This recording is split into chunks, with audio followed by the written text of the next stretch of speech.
I've spent years trying to build muscle naturally, and let me start by saying it's not easy.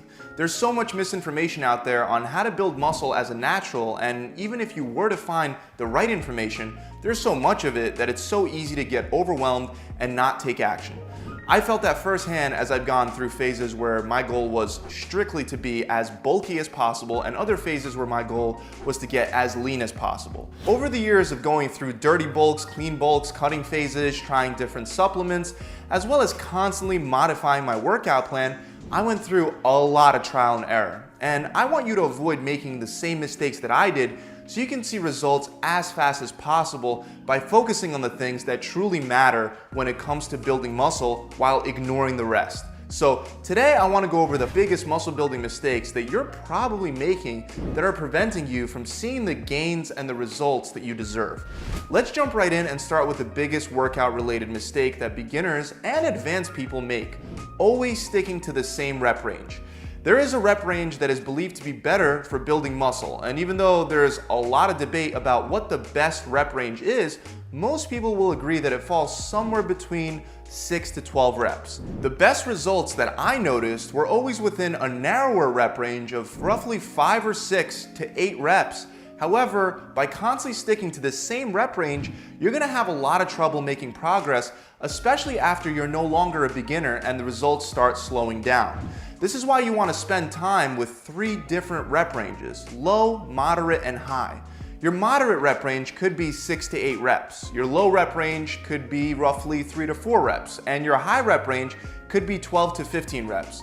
You would spend 2 to 3 weeks working on each rep range, and you would do this because each rep range has benefits that'll transfer over to the other rep ranges, helping you get stronger and build muscle faster. The 3 to 4 rep range allows you to lift a much heavier weight, which will then make the weight that you were using for your moderate and higher rep ranges a lot easier, allowing you to lift heavier weights for those rep ranges as well. With a high rep range of 12, 15, or even 20 reps, you'll be increasing your endurance and your body will adapt to an increased production of lactic acid.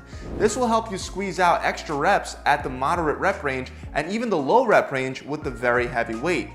Breaking up your workout into periods of low, moderate, and high rep ranges is known as periodization, and this will allow you to continuously increase the intensity of your workouts in the shortest amount of time possible, ultimately leading to some very impressive results. Your body is very good at adapting, and periodization is a great way to constantly keep it guessing, which is a big plus when it comes to building muscle. The next mistake is undervaluing the importance of food.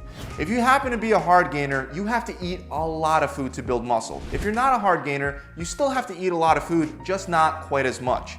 Muscle is metabolically active tissue, and due to our biology and the way that we've evolved, our bodies try to conserve energy whenever they can to ensure that we don't starve. So from an energy conservation standpoint, your body doesn't want to build muscle, and you're going to have to force it into growth. You won't build very much muscle if you're not doing the right thing in the kitchen. Healthy protein, carbs, and fats are the fuel that's required to build muscle. Most people are aware that more protein is required because it's made up of amino acids, which are the building blocks to your muscles. However, most people, especially people with fast metabolisms, are not eating enough in total for the day. Eating enough carbohydrates like brown rice, oatmeal, and sweet potatoes, for example, can be equally as valuable as eating enough protein when it comes to supplying your body with the energy it needs to add on muscle mass. Fats are very valuable for increasing your testosterone levels as well as other hormones that are responsible for growth. If you're doing all the right things in the gym, but you're still not growing, consider adding on 500 calories a day to your diet. If you're still not growing after a couple weeks, consider adding on another 500 calories. By doing this, I promise you, you'll be gaining weight and adding on muscle in no time. But to get enough calories in for the day, you'll have to avoid this next mistake, which is having too low of a meal frequency. When you're actively trying to build muscle, in order to take in the amount of food that you have to take in to get the job done, you're gonna have to be eating many times throughout the day. There are a lot of diet plans centered around fasting and decreasing meal frequency, like the lean gains approach or the warrior diet or the 1 meal a day diet. And even though these are all great diet plans to maintain muscle mass and to lose body fat, unless you're a beginner, they're not going to be the best approach for building the maximum amount of muscle, especially in the shortest amount of time. Like I said, you're going to have to eat a lot of food. When you're bulking correctly, even if you're having 6 or 7 meals a day, you're going to feel uncomfortably full during some of those meals. It's going to be very difficult to get enough calories by limiting your feeding window and making it shorter. When I was seriously trying to bulk up, I was eating 8 to 9 times a day. Now, even though most of you won't have to take it to this kind of extreme, I do recommend having at least 5 to 6 meals a day to help you take in enough daily calories to build muscle faster. Now, it's important to note that most of those meals should be real food. Sure, you can throw in 1 or 2 protein shakes, but the rest should all be prepped meals. Too many people make the mistake of overvaluing supplementation when it comes to building muscle, which is actually another big mistake that may be preventing you from seeing faster gains. You don't need to go crazy with supplements because you only really need a very small select few. You can start with a protein powder, and there's value to both a slow and a fast digesting protein powder. The slow digesting protein powder you can take before bed or at other points of the day where you would go for a long period of time without food. The fast digesting protein powder you usually want to take right after your workout. Casein is an example of a slow digesting protein, and whey is an example of a fast digesting protein. Then you also want to get maybe some regular creatine monohydrate as well as a pre-workout to improve your strength and performance during your actual workout sessions. Just keep in mind you don't want to take the pre-workout all the time because your body will develop a tolerance and you won't feel the energy boosting effects. So I recommend taking it 2 to 3 times a week at the most on the days that you plan to really push yourself. And that's all you really need for supplements: protein, creatine, and pre-workout. Let's move on to another mistake regarding your workouts: not trying to develop your neuromuscular connection. Now, neuromuscular connection is exactly what it sounds like. It's essentially the ability of your brain to communicate with your muscles efficiently. For example, when you're trying to build up your chest and you're doing a chest press, you should be concentrating on working the chest muscle that you're intending to work. Although it will take time for your mind and your muscles to begin to communicate better, a couple simple things you could do to speed up this connection is go slow on your way down, focus your mind on the muscle that you're actually targeting, flex the targeted muscle during and in between sets, and ensure that you have proper form. Keep in mind that breaking down your muscles is essential for growth, but don't make the mistake of working out too much. If you work out too much when you're trying to bulk up, it's going to hurt you more than it's going to help you. Remember what we're trying to do here. When we're trying to lose weight or burn fat, we want to create a caloric deficit. So in this situation, the more we work out, the better it is for creating a negative energy balance. However, the same cannot be said for building muscle because you want to create a caloric surplus. That's why I want you eating a lot of food throughout the day. A lot of people are making the mistake of doing tons of cardio because they're afraid of putting on some fat while they're trying to bulk up and build muscle. If you do tons of cardio like this, or if you just work out multiple times a day or for really long durations, you're going to be drawing away energy from that caloric surplus that you're trying so hard to create. This is why I highly recommend that if you're serious about gaining muscle and you're no longer a beginner, focus only on gaining muscle and don't worry too much about gaining some fat in the process. Obviously, be sensible with your food choices, but it's okay if you put on a little bit of fat while building muscle. You could always cut it down later. Even though you want to limit the total amount of calories expended per week from working out, you still want to make sure that your weight training sessions are very intense.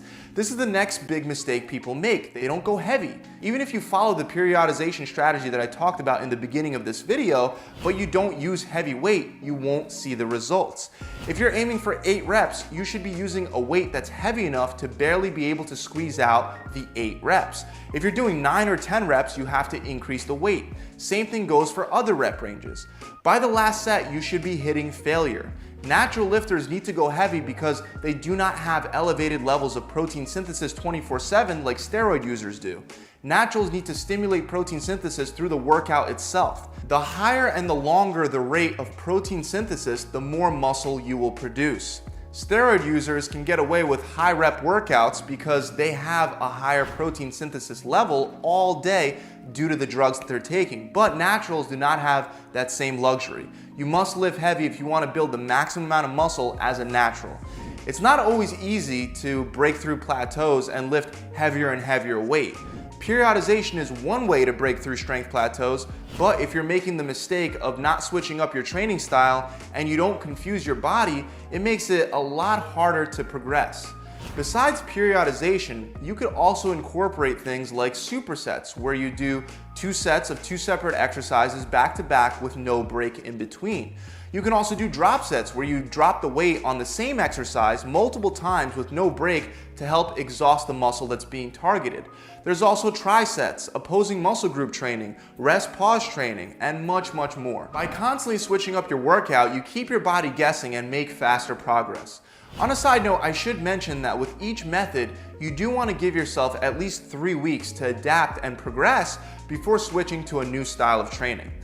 Another thing that you should do with your workout is concentrate predominantly on using barbells and dumbbells, not selectorizer machinery. Many people make the mistake of thinking that all those fancy machines at the gym are better at building muscle than the barbells and the dumbbells that have been literally used for centuries. Barbells and dumbbells will usually stimulate much more muscle fibers, they have a free range of motion, and they will help you strengthen your stabilizer muscles, allowing you to lift heavier weight, leading to greater gains. You can incorporate stabilizer equipment, but save it for the end of your workout and incorporate free weights for the majority of your workout instead. The very last mistake I want to go over is not being consistent. Building muscle takes a lot of hard work, time, and consistency. If you're a man training naturally and you're no longer a beginner and you do everything right, you're still only gonna put on about 1 pound of muscle per month, half a pound if you're a woman, and these would be considered great results. Without consistency, you're just gonna yo-yo back and forth between gaining muscle and losing it. Ultimately, you won't allow yourself the chance for your progress and your gains to stack on top of each other for some truly impressive results that last. Make sure you're being consistent. It's one of the most important things you can do.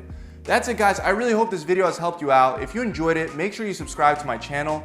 Also, for those of you that are looking for a done-for-you program that can help you build muscle fast, you get a workout plan, a custom diet plan, as well as an accountability coach to help mentor and guide you through the entire process.